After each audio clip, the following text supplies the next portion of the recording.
बिस्मिल्लाहिर्रहमानिर्रहीम। अस्सलाम वालेकुम। कैसे हैं तमाम दोस्त? उम्मीद करता हूँ बिल्कुल खैरियत से होंगे। मैं मोहम्मद वकास और आपको खुशामदीद करता हूँ अपने यूट्यूब चैनल पर। आज की इस वीडियो में बात करेंगे कि हमने अपने अंगूर को, ग्रेप्स को परिंदों से किस तरह बचा सकते हैं। परिंदा अगर हमारा ग्रेप्स खा जाते हैं, हमारे अंगूर खा जाते हैं, तो इसमें कोई बड़ी बात नहीं है। लेकिन इसमें जो एक मज़ीद मसला बनता है वो ये बनता है कि जिस टाइम ही हमारे किसी बंच को टच करते हैं तो हमारा पूरा का पूरा जो गुच्छा होता है, बंच होता है, वो ख़राब हो जाता है। उसमें कीड़े पड़ने स्टार्ट हो जाते हैं। जिस टाइम वो गल जाता है तो उस टाइम ये ख़राब होना शुरू हो जाता है। तो जिस टाइम हमने ज़्यादा सतह पर लगाए होते हैं तो फिर तो हम इसमें एंटीबायोटिक नेट यूज़ कर लेते हैं। जैसे आप इधर देख सकते हैं, हमने नेट भी लगाया हुआ है। तो कहीं पर ऐसा होता है कि जहाँ पर हमारे थोड़े प्लांट होते हैं, छोटा फल लगा होते हैं, तो वहाँ हम लोग एंटीबायोटिक नेट तो यूज़ नहीं कर सकते, लेकिन हमने फिर ये छोटे छोटे थैले इनके ऊपर चढ़ा देते हैं। तो क्या है, ये थैले फ्रूट को केयर कर देते हैं, प्रोटेक्ट कर सकते हैं या नहीं कर सकते हैं, इस पर एक और बात करेंगे। और हमें ये कौन से थैले रखने चाहिए अंगूर के ऊपर, अभी आपको ये लोग क्लोजली दिखाते हैं। ये बगैर थैले के ऊपर खड़े हैं, इसके ऊपर अभी हमने चढ़ाने हैं अंगूर, थैला अंगूर। अब देखें, ये आपने जो जहाँ से भी लेने हैं थैले, कोशिश करनी है कि हवादार हों, जिसमें छोटे छोटे सुराख हों। ये देख सकते हैं अभी आप लोग कि इसके पीछे आपको अंगूर का गुच्छा भी नज़र आ रहा है। मीन कि ये बिल्कुल रोशन है, हवादार हैं। तो आपने जिस टाइम भी थैले का इंतखाब करना है, आपने इस चीज़ का लाजमी ख्याल रखना है कि आपका जो थैला हो वो बिल्कुल बारीक हो।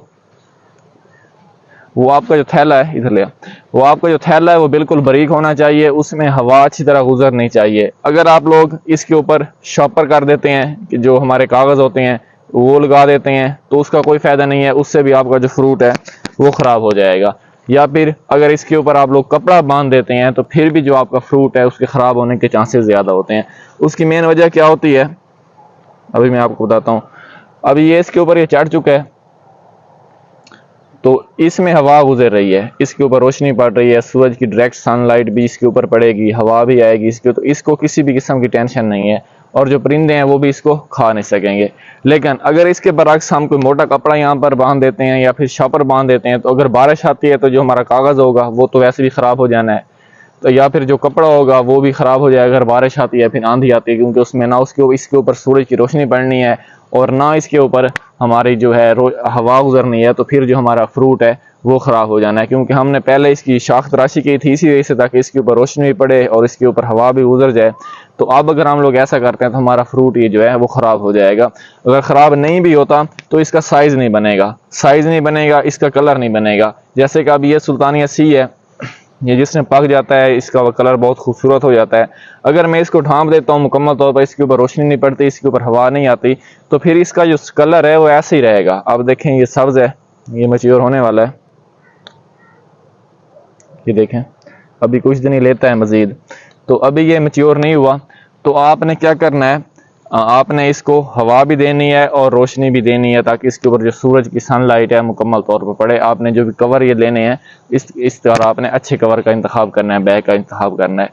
तो अगर आप लोग कवर लेना चाह रहे हैं, मैंने भी ऑनलाइन ही मंगवाए थे, मुझे बहुत अच्छी ये क्वालिटी मिली है, अच्छी चीज़ मिली है, तो इसलिए मैं इसकी तारीफ़ कर रहा हूँ।